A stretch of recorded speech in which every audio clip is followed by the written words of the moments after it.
Good morning বন্ধুসকল UB ব্লগছত আপোনালোকক স্বাগতম জনাইছোঁ। আজি চিৰাগৰ জন্মদিন, উপজা দিনত সকলো এটা আশীৰ্বাদ কৰিব বুলি আশা থাকিলে। বন্ধুসকল ঘৰৰ কাম বনখিনি অলপ কৰি ল'লোঁ আৰু কালি ৰাতিয়ে তপন আৰু চিৰাগৰ পাপা অলপ ঘৰত বেলুন দি সজাইছিলে। যিহেতু বাৰ্থডে বেলুন অকণ নলগালে ভালো নালাগে, ভাবিলে এবাৰ আপোনালোকক দেখুৱাই দিওঁ কেনেকৈনো সজালে। আৰু বন্ধুসকল এই চিৰাগে গা পা ধুই একদম ৰেডি, স্কুলত যাব। ই খুব এক্সাইটেড হৈ আছে যিহেতু তাৰ স্কুলত আজি আউট ড্ৰেছত গৈ বাৰ্থডে সেলিব্ৰেট কৰিব। আৰু বন্ধুসকল এয়া ই একদম সাজু হৈ গ'ল। আজি মোৰ বাৰ্থডে, সকলোৱে মোক আশীৰ্বাদ কৰিব। নমস্কাৰ।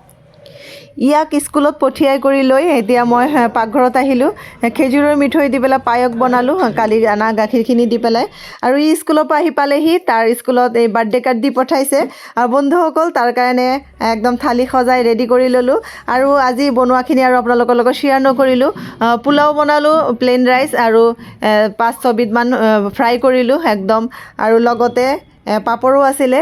আৰু ইয়াতে ডিমৰ কালিয়া বনাইছিলোঁ, চিকেন কাৰী, আৰু ইলিছ মাছ বেঙেনা আলু দি বনাইছিলোঁ, চিতল মাছ টমেটো আলু দি বনাইছিলোঁ, পায়স আৰু মিঠাই আৰু লাড়ু দি পেলাই তাক ধুনীয়াকৈ প্লেটটো সজাই দিলোঁ।